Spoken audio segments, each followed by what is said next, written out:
Hey everyone, it's me. I want to talk about the guilt and shame that can be absolutely the most crippling that we may face in our lifetime. And I'm talking about the guilt and shame of when we are in relationships in which we are being abused.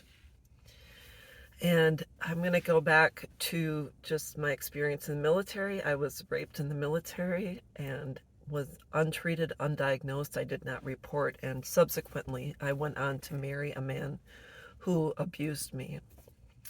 I ended up having two children, and initially, when we met, he was cool. We had things in common. We liked the same music, etc., and we wanted a family. And I was pregnant in the military, ended up um, marrying this man who was not my first daughter's biological father. We went on to subsequently have another daughter, and it wasn't until we were married that the behaviors of anger and explosiveness started to emerge, and I was called every name under the book. And the thing about emotional and mental abuse is it's like walking in a landmine. You just don't quite know when that person's going to explode or for what reason they're going to explode. So I was in a relationship with this person that I was married to. He knew my family. I did not tell my family. In fact, him and my grandfather were best of pals because they both were military cooks. And when I got divorced, I was shunned by my grandfather. And nobody still knew the reason why until I started to say I've been abused for the last 8.5 years. And the abuse did continue on after the divorce. Unfortunately, the fact is, when you have children with someone, they still have a way to get to you. And that's what happened.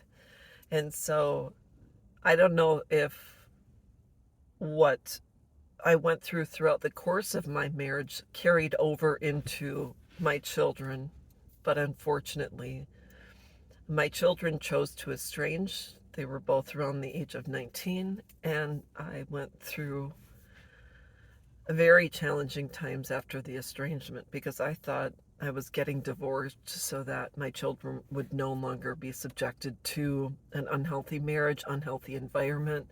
Hopefully, they wouldn't marry someone, excuse me, like their father. And I'm hoping that did not happen.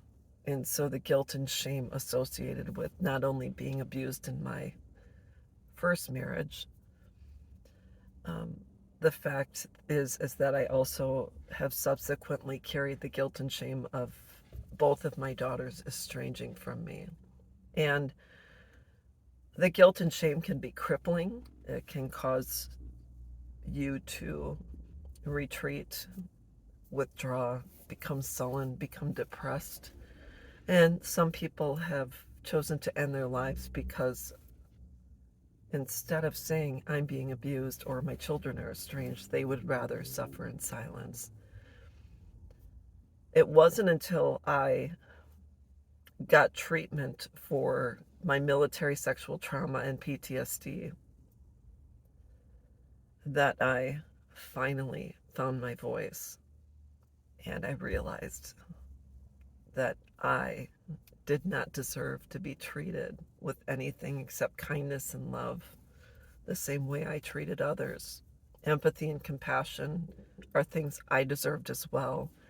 And I just wanted to have an environment in which I could thrive, be myself, um, be in a positive and mutual relationship with a partner who supports me, loves me, believes in me, and most important, is not jealous and doesn't objectify or sexualize me.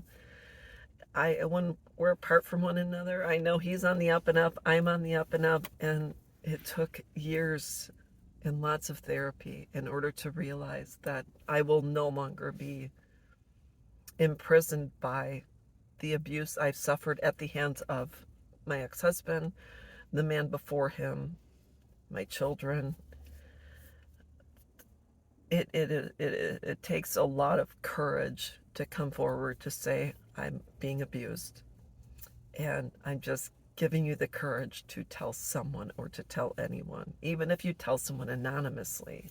Facebook allows us to post anonymously now, so you can go into an estrangement group and say, I'm being abused, and reach out and talk about it. Stop allowing it to lessen your life because we don't deserve that. So that's what I wanted to share today. I hope this helps, and I'm around if you need me. Bye bye.